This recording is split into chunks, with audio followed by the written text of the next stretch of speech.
Mind is the forerunner of all evil states. Mind is chief, mind-made are they.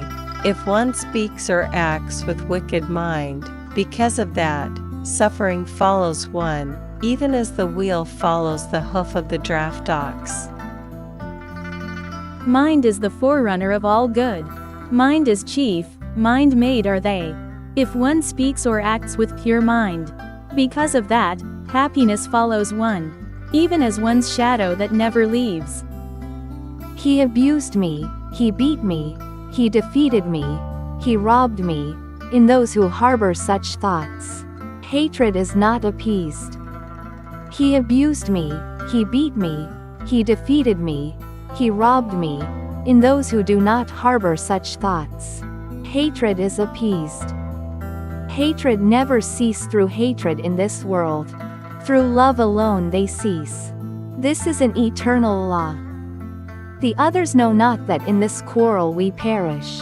Those of them who realize it have their quarrels calmed thereby.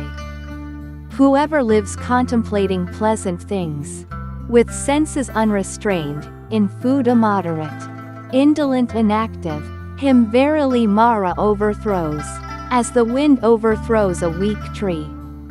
Whoever lives contemplating the impurities, with senses restrained, in food moderate, full of faith, full of sustained energy, him Mara overthrows not, as the wind does not overthrow a rocky mountain. Whoever, unstainless, without self-control and truthfulness, should don the yellow robe, is not worthy of it.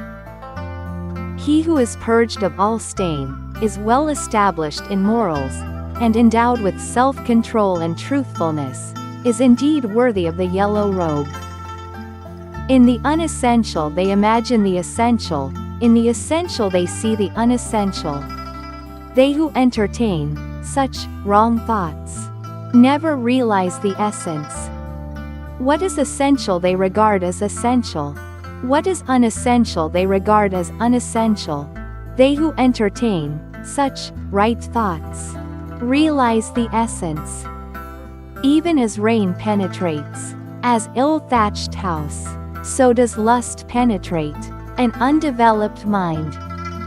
Even as rain does not penetrate a well-thatched house, so does lust not penetrate a well-developed mind. Here he grieves, hereafter he grieves. In both states the evil-doer grieves. He grieves, he is afflicted, perceiving the impurity of his own deeds. Here he rejoices, hereafter he rejoices. In both states the well-doer rejoices. He rejoices, exceedingly rejoices, perceiving the purity of his own deeds. Here he suffers, hereafter he suffers. In both states the evil-doer suffers. Evil have I done, thinking thus, he suffers.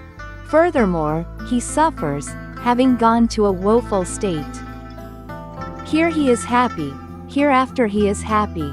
In both states the well-doer is happy. Good have I done, thinking thus, he is happy. Furthermore, he is happy, having gone to a blissful state. Though much he recites the sacred texts, but acts not accordingly. That heedless man is like a cowherd, who counts others' kine. He has no share in the fruits of the holy life. Though little he recites the sacred texts, but acts in accordance with the teaching.